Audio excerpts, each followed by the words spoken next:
Welcome. Thank you guys all for coming. My name is Ashley ANDREAS, and I'm part of the group Upper Valley Young Liberals that is hosting this. So I just wanted to say a little bit what Upper Valley Young Liberals is in case some of you here don't know.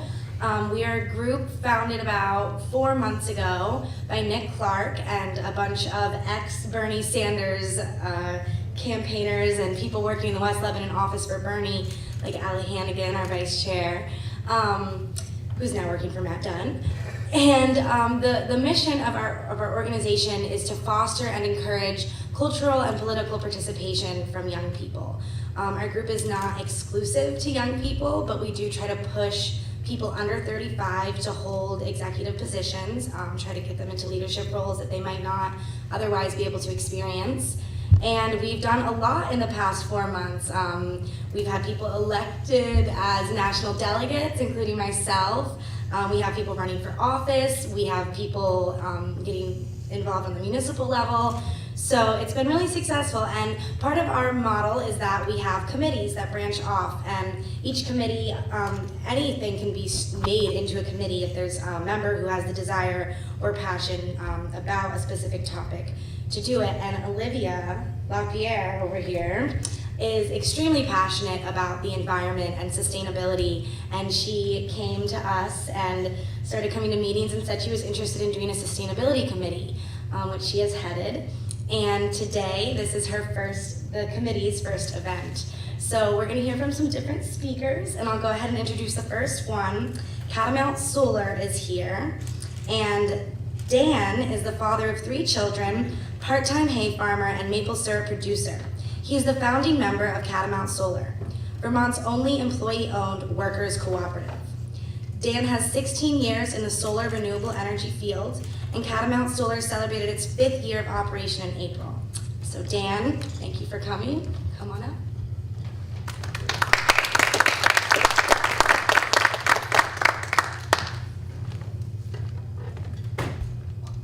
Good morning. With the light, it almost makes it look like the seats are full. Too bad the weather's perfect, because it's hard to get people in on these events, but first event, great. Thanks for being here. I'm kind of doing this, I'd actually put together a PowerPoint, and it was really technical, and I was like, we're not talking about why solar works. What we really need to talk about and understand, what I need young people and people who are young at heart, some of us with gray hair, who want to see things going in the direction that Bernie Sanders laid out, and to continue changing the way we play the game, because the game is rigged. And I started Catamount Solar, not so much that I cared so much that everybody needed a solar panel, but I wanted to run a business different than the one that I had worked for before, which was a local company which started out great. It was Grow Solar, and I was the first employee they ever had. And as they grew, I had some problems. I ended up traveling all over the country when I was raising 3 children, which meant I was gone for 2 weeks a month, which left my wife at home to raise children and me to bring in the bacon. Not very sustainable, not very local, not very healthy way to raise a family. It worked, we survived, but I wonder what I missed. So as I think about what's important about sustainability, this is the woman over here who started this campaign. Sustainability, I think a lot of people hear that word and it's like, oh, what is it? What's the picture of sustainability? Is it solar panels? Is it recycling? Is it, what is it? To me, sustainability is creating a lifestyle that allows you to be engaged in multi arenas of the life that we live in, of this world. So for me, since I started Catamount Solar, I'm able to serve on Randolph, the high school in Randolph, technical, RTCC. I'm able to serve on the board because I'm home all the time. So I'm on the advisory committee. I'm able to be involved with my local church because I'm home more. I'm able to spend time going to my children's events a little bit more in the last 5 years. I'm able to be an active citizen and pay attention to what's going on. And I think as we look at other companies that are just driving for the bottom line and only the single bottom line, it's not a sustainable way to work.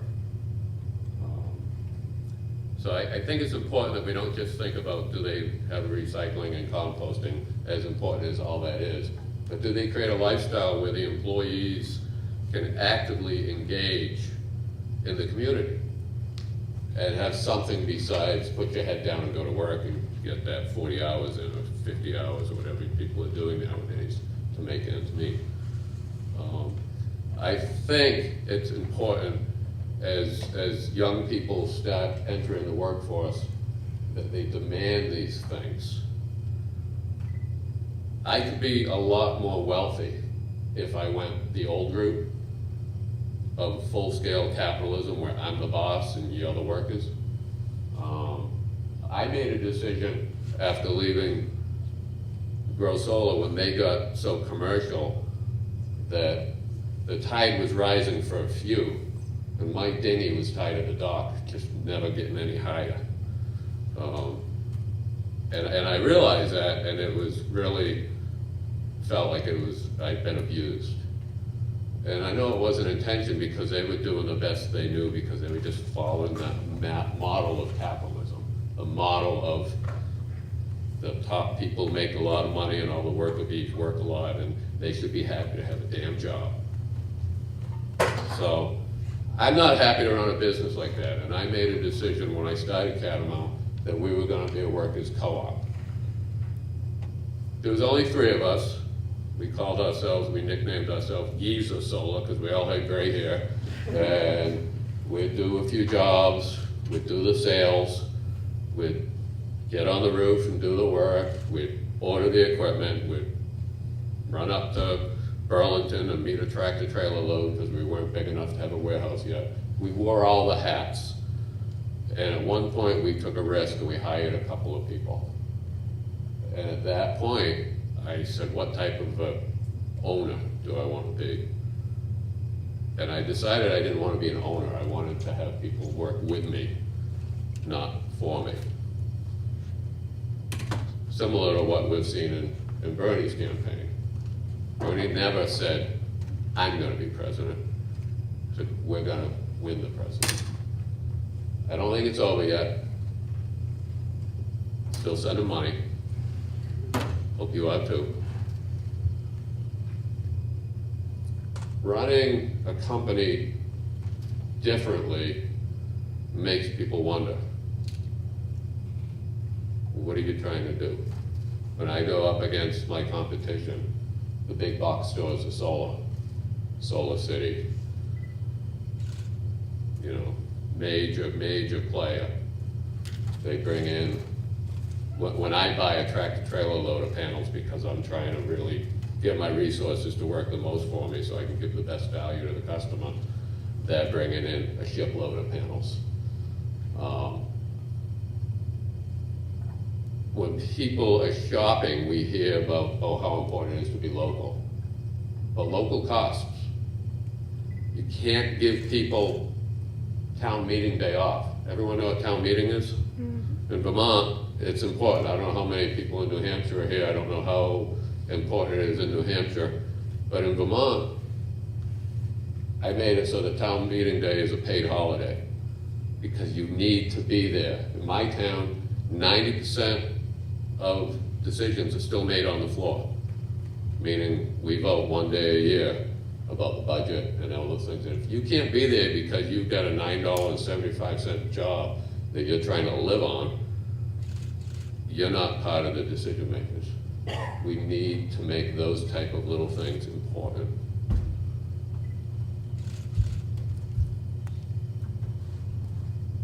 Working at Catamount Solar made me realize that I need to take bunch of, mostly guys that work for me, although I am interviewing a new high school graduate, young woman who wants to work on the crew. There's a couple of women that work in the office. My dream is to have a team of women that are installing. I just haven't had any apply, so if you know of any women that want to get into the trades, send them my way. But it's important for me to realize that Catamount Solar doesn't have employees, we have families. I've got 16 families, including myself, that we're feeding. We're paying the mortgage. We're paying the car payment. We're sending the kids to school. To me, that's more important than feathering my nest and giving everybody some crappy wage so that I can build my nest egg. I'll probably pay for it in the long run. I won't have that motorhome. I won't have that cottage on the lake. But I think as a sustainable company, I'm looking at the long haul of everyone who's working for me. Being a workers cooperative, I can't sell it. At least once a month, I get a call from some big out-of-state firm that wants to buy us. At least once a month, I get a venture capital that wants to give us $1 million to help us grow. At least once a month, I have someone tell me I'm stupid for the way I'm running my business. I don't think so. I don't want to sell it. I want it to be, the roots are here. 5, 6, 7 years when I decide I'm done, I walk away and the company is being held by the members that are still there. And hopefully the opportunity is for people to rise up, take on leadership roles, and help run this. It's important to know it's not peace, love, and natural childbirth either. It's not all kumbaya. We're a workers cooperative, but we run a business. We work hard to be business focused, to make sure that we hit payroll, that we're not laying people off, that we're giving good value to the customer. We spend a lot of time educating customers around why they should conserve before they spend a nickel with us. I'm seeing companies, I'll beat up on Solar City, just filling the roof with solar. And people think they're getting a great deal because they're paying just a little bit less than their electric bill forever. It's like, well, if you pencil it out, you can own the system and have it paid off in 5 to 7 years, and then your electricity is free for 25 to 30 more years. People want the easy answer, and the easy answer, oh, we'll just sign this lease, and they'll pay forever. It's like a car payment forever. Who's had a car payment when the car's broken down and needs a new transmission and you still need to make the payment? That's a bad deal. Probably Donald Trump came up with that. Catamount Solar is also about taking people who maybe they might make $9, $12 an hour the rest of their life if they stay doing a traditional job. I hired one young man out of high school, straight out of high school, from the building trades program. Actually signed 2 of them the same day. And one of them came back to me after he got his paycheck, first or second paycheck. And he was really kind of down looking. And I said, so what's going on? You know, I thought he was gonna hit me up for a raise already. I was like, hey, I've only got a couple of paychecks into you. And he said, it's kind of hard, I'm making more money than my dad. That happens in Vermont. That happens in New Hampshire, where grown men and women are making $10, $12 an hour, and there's some boss who's telling them that's all they can afford to pay them. People start with me, if they're out of high school, they start at $14 an hour. Why not 15? Because 14 is probably about $5 more than anyone else is paying them. And within 6 months, they're at 15.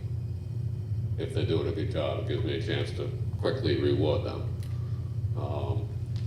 Both those guys celebrated their 1-year anniversary.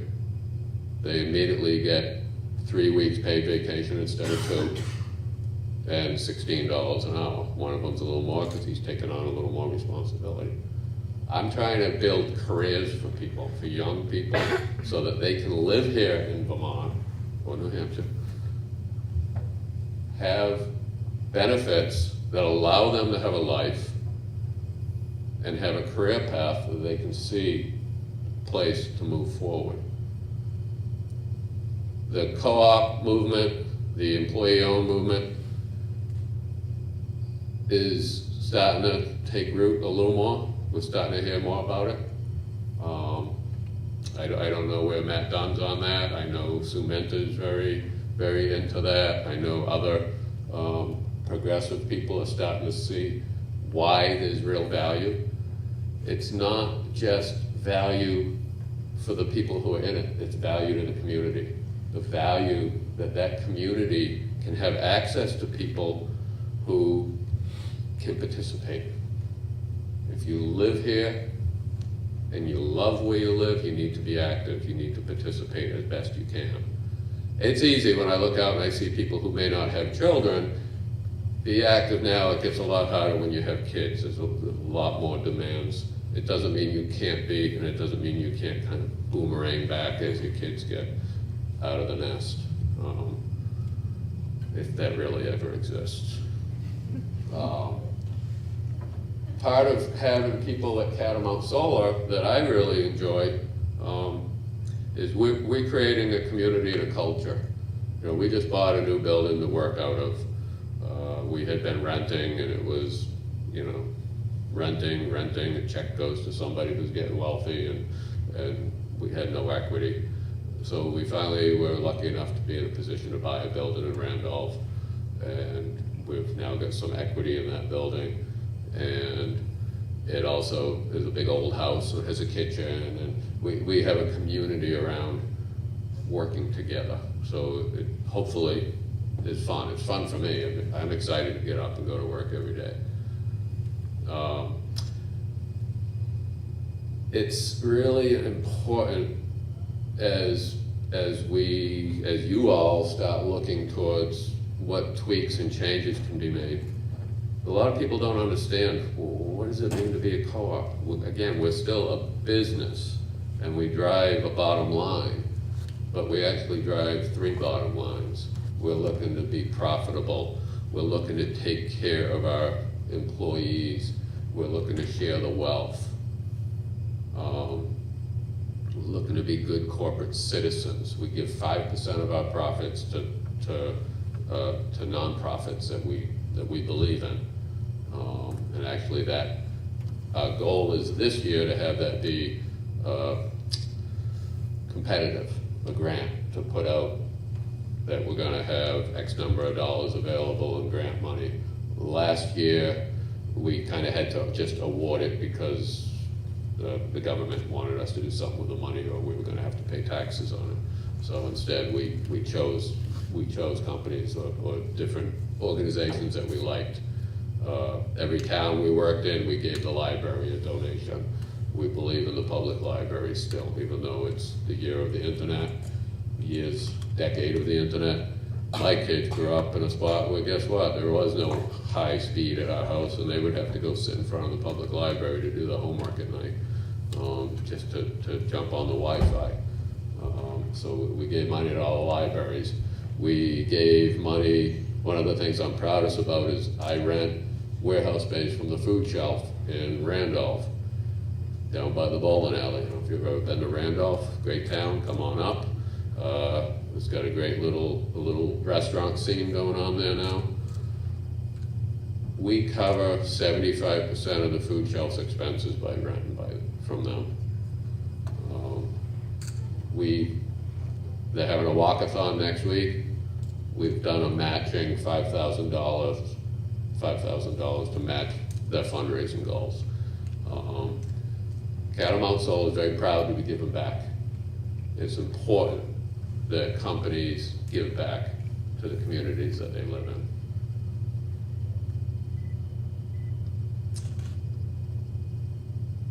I think I've hit on the things I'm most proud of and I think is most important in being a small co-op in Vermont. I think it's important as people get involved. There are organizations in Vermont to help co-ops, and there are in this state, in this country, about only 480, less than 500 workers cooperatives. There is a little difference between a workers co-op and employee-owned. We use the word employee-owned because people think they get it more. The difference with our structure of our workers co-op is the goal is everyone gets paid every 2 weeks, and hopefully at the end of the year we've got this nice pie, and everyone who's a member of the co-op gets a piece of that pie. And there is benefits to membership and benefits, some seniority, so not everyone gets the same size pie because we all have different sized pie stomachs. So we need to make sure we give that pie out in accordance to what you've contributed to the company. So we keep track of hours. Again, we run a business. We keep track of hours. We keep track of different roles. But every member at the end of the year, if we make a profit, we'll get a piece of pie. We'll get a check, a dividend, if you will. Some employee-owned companies have different models where you only own so many shares, or so we're truly a workers co-op where everyone who's a member gets a piece of pie. How do you become a member? Everyone starts out as an employee. So the track is, if you got hired in June, you would have to work as an employee till the following June, and then that January, you'll be invited to be a member. So that gives us what we call a break-in period, an opportunity to see if we like you, to see if you're a good fit, to see if you've got the patience to deal with being part of a co-op, because sometimes decisions take a little longer. So that's the track. Everyone starts out as an employee. After they have a solid year, then that following January, whenever it is, you'll get invited on, or you'll be asked to not be part of the company anymore, depending on where we're at. Our goal is to probably get up to about 25 people. We feel like that's sustainable. That's the work that can keep us right-sized. And that's hopefully where we'll get, and that allows us time to have people retire and have enough bodies to fill the positions from in-house, hopefully. Be happy to take any questions, and I'm just happy to leave and get on to the next person. So.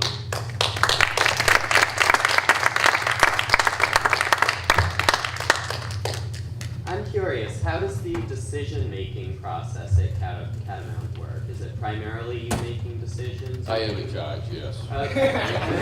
No, we, myself and Kevin McAllister are the founding members. It's not all pretty. We had 3 founding members, and one of our founding members is no longer a member. We've had 2 members. The membership have asked 2 members to leave. But because when we joined and allowed more people to come on into the membership, we realized some people had expectations that, oh, now I'm an owner, and the owner mentality went in the wrong direction. The owner mentality was like, oh, I'm an owner, I can come in late and leave early. Like, no, you're an employee. We're all employees now. And so Kevin and me are the managing partners. So we have people, everyone's got a job to do. So it's still a job. We try to be a little more liberal. Again, the vacation policies is pretty good. Everybody starts with 2. The first year you go to 3 weeks, plus we've got, 9, 10 paid holidays, including town meeting day, plus 2 personal days that you can take. So we've looked around what's out there. We've tried to make it a little better. we do, not only do you get a dividend, but we also do profit sharing, which means there's a way to put that money into a retirement account and not get taxed on it until you take it out when hopefully your tax base is less. But the basic decision day to day is myself and Kevin with the people in charge of each department. Thank you. Yep. Hey, how did you, before you started this company, how did you find out about the employee-owned model and what inspired you to go that direction? You know, I worked for almost 20 years teaching outward bound courses in Maine, and it's just, you know, it's always been on the edge of, you know, I was in a food co-op, I knew about people that had like bakers cooperatives, so the cooperative movement has been around for a long time, and it's been in the back of my mind, and I knew when I started this after I left the company that started out as a mom and pop company and went real corporate, I knew I didn't want to go in that direction, so I just started digging into this. And there's tons of resources out there that I could help anyone who wants to get more involved. There's a group of us more up towards the Burlington area that get together once every 6 or 8 weeks of different co-ops. And everything from farm collectives to there's a physical therapy co-op, PT 360, you know, there's the whole gamut. I even think there's a lawyer co-op, which is crazy. Right, just let me know if I need to get you out of here, because I'll talk as long as people keep asking. Anyone else? I just had a quick question, because you mentioned that you were trying to get women more involved in the trade, and I think that's fantastic. In my head, though, that brought up the whole gender wage gap inequality and paid family leave and all of that. So I was just curious, if you are able to get this awesome force of women in the solar trade, how would you move forward with paid family leave as a cooperative business? The what would same be your as plans? we just did with a young man who had his wife had a baby and he got paid leave. Awesome. So, like, what sort of leave would you be offering? Is my question. I guess I would have to bring that back to the membership. And on his case, he only wanted 3 weeks, but we Okay. paid him for his time. Someone else is in the process of adopting a baby, and I had to remind him that that qualifies for paid family leave. Awesome. Yeah. I teach at Vermont Technical College, and I've had a handful of women that have come through, and they tend to all be from the Burlington area. So, Right. I mean, it is a challenge. I mean, I've got a woman now who's a single mom, and one of our challenges is we need to make, we do work year round, but we try to squeeze really 12 months worth of work into 7 months. Mm-hmm. So we start every morning at 7, and you know, some days we get done at 6, some days we get done at 3, some days we get done at 5, depending on how far the job is. We also travel, you know, we did a big job in Manchester, the biggest rooftop solar job ever done in Vermont, and you know, we were living in hotels 4 days a week, 4 nights a week. But pay, I think it's the stupidest thing in the world that women don't make the same as men. So that's a non-starter to think that the pay is going to be different. It's exciting to see in trade, so I'm really Yeah, it's a great trade to be in right Awesome. now. I mean, hopefully the government continues to support it. I'm seeing that there's a big push to give a tax credit to fracking, and they fight every tooth and nail about giving a tax credit to solar. Right now, we still have a federal tax credit for 3 more years before it sunsets. Thank you. Oh, thank you.